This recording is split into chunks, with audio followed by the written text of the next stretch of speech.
Hello and welcome back to Kim Reads as we continue with Sarah Plain and Tall. 8. The rain came and passed, but a strange cloud hung in the northwest, low and black and green, and the air grew still. In the morning, Sarah, dressed in a pair of overalls, went to the barn to have an argument with Papa. She took apple bowls for old Bess and Jack. Women don't wear overalls, said Caleb, running along with her like one of Sarah's chickens. This woman does, said Sarah Crispy. Papa stood by the fence. I want to learn how to ride a horse, Sarah told him, and I want to learn how to drive a wagon by myself. Jack leaned over and nipped at Sarah's overalls. She fed him an apple. Cable and I stood behind Sarah. I can ride a horse, I know, said Sarah. I rode once when I was 12. I will ride Jack. Jack was Sarah's favorite. Papa shook his head. Not Jack, he said. Jack is sly. I'm sly too, said Sarah stubbornly. Papa smiled. He said, nodding, but not Jack. Yes, Jack. Sarah's voice was very loud. I can teach you how to drive a wagon. I already taught you how to plow. And I can go to town by myself. Say no, Papa, Kate whispered beside me. That's a fair thing, Sarah, said Papa. We'll practice. A soft rumble of thunder sounded. Papa looked up. Okay. Yes? Today, can we begin today? Asked Sarah. Tomorrow is best, said Papa, looking worried. I need to fix the house roof. A portion of it is loose, and there's a storm coming. We? Said Sarah. What? Papa turned. We will fix the roof, said Sarah. I've done it before. I know about roofs. I'm a good carpenter. Remember what I told you? There was thunder again, and Papa went to get a ladder. Are you fast? He asked Sarah. I am fast and I'm good, said Sarah, and they climbed the ladder to the roof. Sarah whispered hair around her face, her mouth full of nails, overalls like Papa's. Overalls that were Papa's. Kayla and I went to close the windows. We could hear the steady sounds of hammers pounding the roof overhead. Why does she want to go to town by herself? Said Caleb. To leave us? I shook my head, weary with Caleb's questions. Tears gathered at the corner of my eyes, but there was no time to cry, for suddenly Papa called out, Caleb, Anna. We ran outside and saw a huge cloud, horribly black, moved, covering toward us over the north fields. Papa slid down the roof, helping Sarah after him. A squall, he yelled after us. He held up his arms, and Sarah jumped off the porch roof.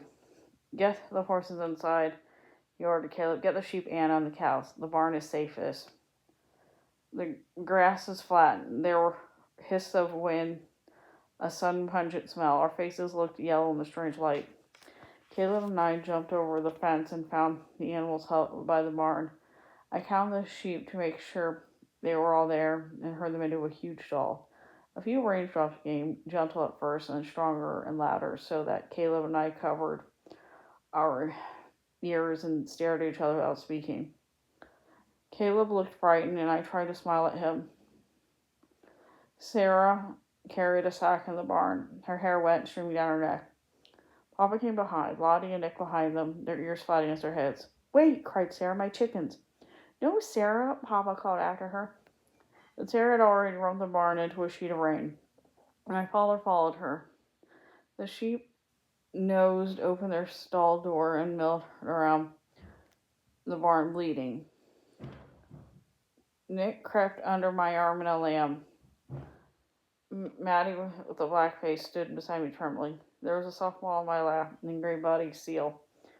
And then, as the thunder pounded and the wind rose, and there was a terrible crackling sound of lightning close by, Sarah and Papa stood in the barn doorway, wet to skin. Papa carried Sarah's chicken. Sarah came with an armful of summer roses. Sarah's chickens were not afraid, and they settled like small red bundles in the hay. Papa closed the door at last, shutting out some of the sounds of the storm. The barn was eerie and half-lighted, like dusk without a lantern. Papa spread blankets around her shoulders, and Sarah packed a bag of cheese and bread and jam. At the bottom of the bag were Sarah's shells. Kayla got up and went to the small barn window. What color is the sea when it storms? He asked Sarah. Blue, said Sarah, brushing her wet hair with back of her fingers, and gray and green. Caleb nodded and smiled. Look, he said to her, look what's missing from your drawing.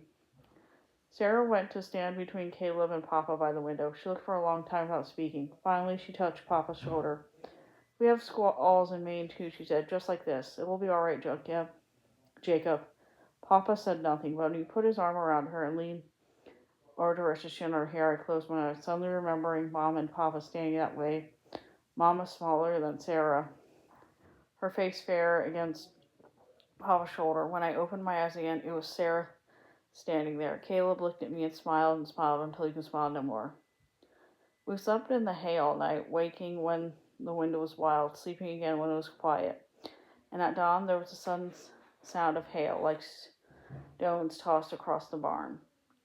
We stared out the window, watching the Irish marbles bounce on the ground.